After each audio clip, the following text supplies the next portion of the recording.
I created a flow today to calculate the discount percentage on an opportunity.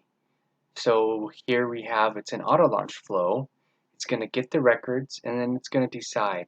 It's going to decide if the flow should have no if the opportunity should have no discount, if it should have a partial discount, or if it should have a full discount, which is 10%. And you can see that I've already run the flow and debugged it. So it has this orange path according to where the flow went.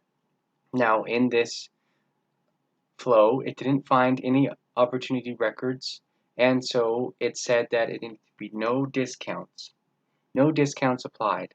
Now, this flow will be auto-launched, and I also created a custom button so that the user can click on a button to calculate the opportunity discount percentage, and it automates things and makes it much faster for the individual so they don't have to input the information manually or calculate it manually by themselves.